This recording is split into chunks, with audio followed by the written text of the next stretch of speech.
Sunita is a co-founder of Hindus for Human Rights.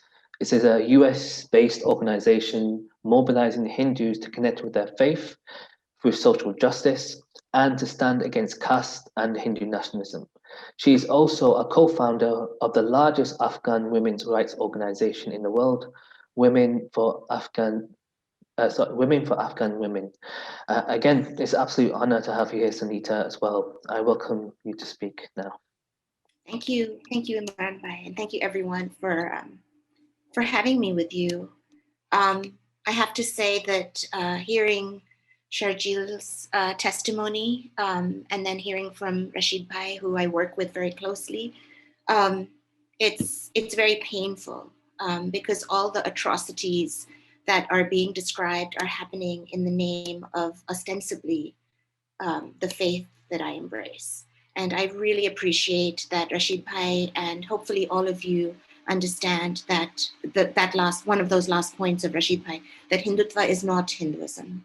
And it's just really important to me personally that that distinction is there in people's minds, but also strategically, it's really important to understand that this is a political ideology that is being forced down our throats on the back of a religion, and it's a brilliant strategy, and it's succeeding right now, and we have our work cut out for us. But if we see Hinduism and Hindutva as one, then our fight has less muscle and teeth because Hindus won't join us in this fight. And what I'm doing right now is trying to mobilize Hindus to join the resistance to this hatred and I will call it fascism.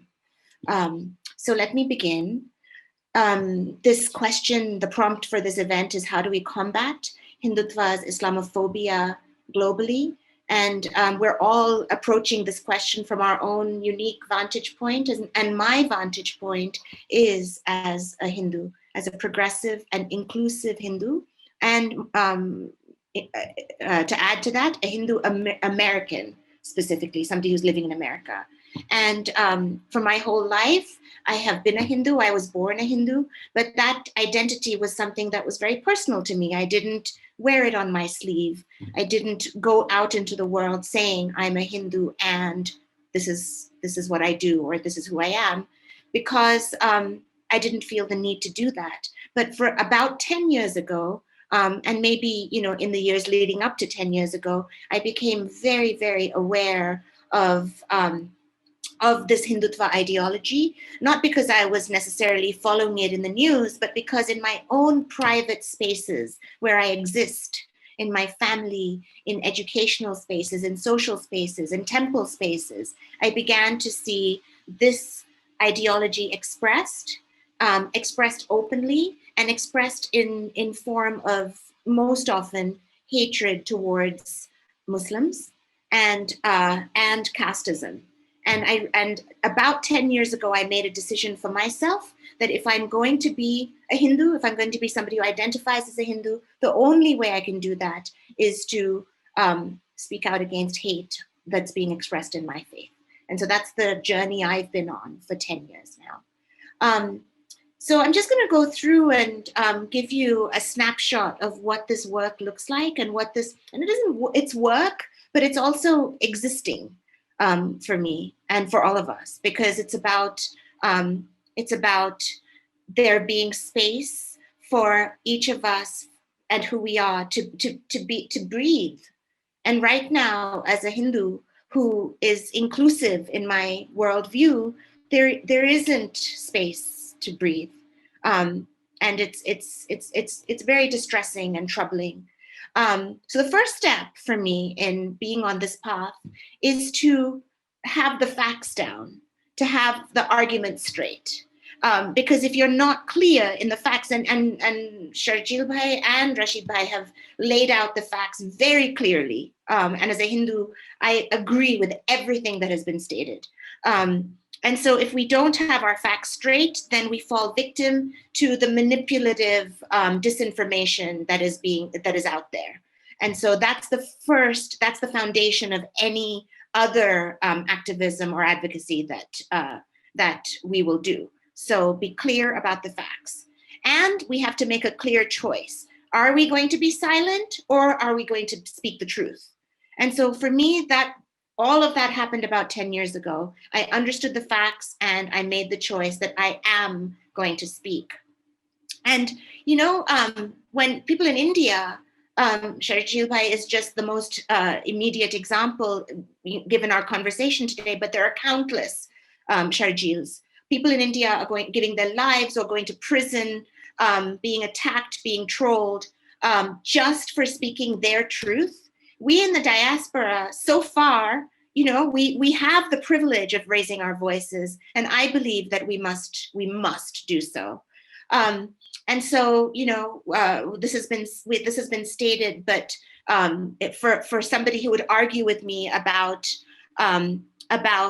whether India is a democracy today or not, whether things are okay in India, as Modi said in Howdy Modi event, that everything is okay in India. Well, if you think of the 150 or more lynchings of Muslims and Dalits that took place in the first term and in the second term of Narendra Modi, many of them on the accusation of eating beef or trading cattle or these kinds of reasons, lynchings of human beings, sometimes where the youth, the person, the man is forced to say Jai Shri Ram as the lynching took place. That is, you know, that is evidence that things are not okay in India. Whether it's this terribly concerning CAA NRC, this citizenship law that will make, when they are fully planning on bringing back CAA as soon as this coronavirus threat passes, a citizenship law that makes religion a litmus test for citizenship, and where the detention centers, the prisons, are basically already built and being built for Muslims who don't pass the test. This is terribly concerning. This Ram Mandir decision, where the Supreme Court said it was a crime that a mosque, a 500-year mosque, was destroyed, and we give the land to the Hindus. And in that decision, just the idea that in a secular democracy, the defendant is actually God, is actually baby Rama, is something, because this is his birthplace, is something that should make us think, is everything okay in India? And we've talked about the targeting of dissenters, the arrests, and sometimes the killing of people who are just raising their voices. And we mentioned this malicious myth of love jihad as some kind of a dark strategy to convert many Hindu girls to Islam. There's no proof of this. And the anti-love and anti-freedom laws that are resulting. And then the pillars of democracy surely are media and the judiciary. And there's so much evidence that both of those pillars are compromised and infiltrated with this Hindutva ideology.